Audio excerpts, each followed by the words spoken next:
구원해준 나의 천사 나의 세상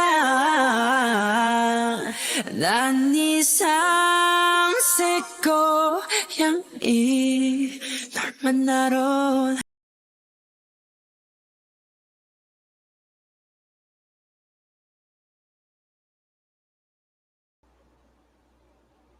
The morning light slipped softly through the curtains, brushing against Jimin's face, yet he did not rise. His body twisted restlessly on the sheets, searching for comfort that refused to come. The alarm blared sharp against the silence before he silenced it with a wary hand. He tried to sit upright, but the world swayed mercilessly around him. His head spun heavy and unsteady, while his eyelids struggled to stay open. A wave of exhaustion clung to his bones, pressing him deeper into the mattress, leaving him breathless and fragile. Reaching for the thermometer with trembling fingers, he caught sight of the cruel numbers glowing back at him. Fever. A quiet sigh escaped his lips as he sank into the pillows once more, surrendering to weakness that chained him still.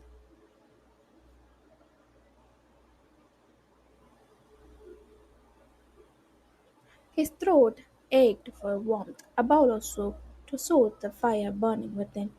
Yet the thought of moving, of standing, felt impossible. His body betrayed him, craving comfort while his strength dissolved like mist in the morning air.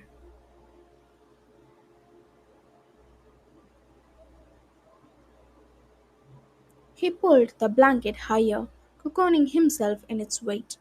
But it offered no true relief. Sweat dampened his skin while a chill curled through him. The silence fractured when his phone buzzed against the nightstand. Jimin's hand, weak but deliberate, reached for it. He pressed the speaker, his voice slow, quiet, and hoarse. Hello. It carried no warmth, only the exhaustion he could not conceal.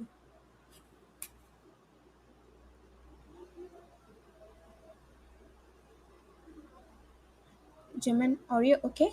Wayan's voice rushed through the line, thick and worried.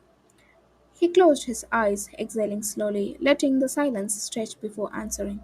Yeah, he said flatly, a coldness in his tone, though his body betrayed his lie.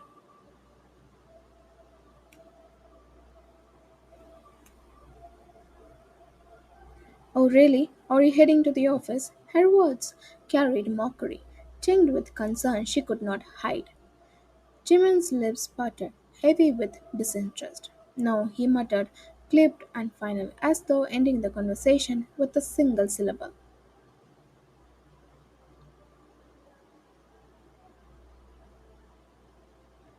Then why are you lying that you are fine?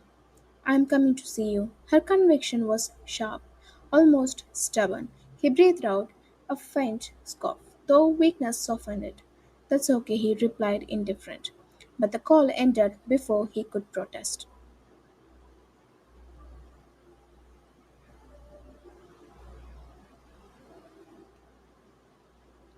The phone screen dimmed, leaving only the quiet hum of his fevered breathing. Jimin sank deeper into the sheets, eyelids heavy, a faint frown ghosting his lips. Cold as his words were, some small, hidden part of him waited for her to arrive.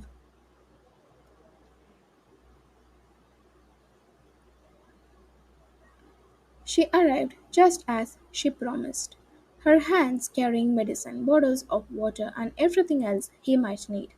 Setting them neatly on the table, she moved to his side, the quiet sound of her steps filling the lonely room.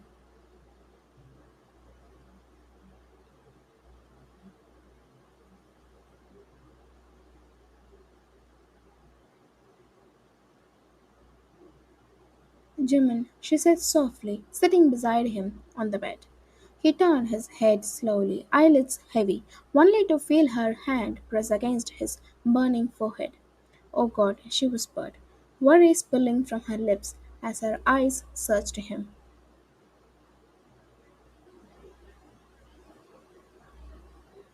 Can you sit? she asked gently. He gave a small nod, his movements sluggish.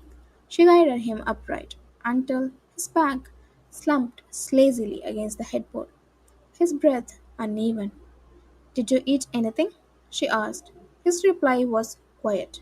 No. Okay, I'll get something for you, she said, rising. But his head moved faintly in refusal. Why? She asked, frowning. He lifted his gaze, his voice low and rough. Don't you have work today? His question felt like ice between them. She knit her brows, almost offended. No, I don't. I told him I'm not coming. His eyes flickered in surprise, blinking slowly.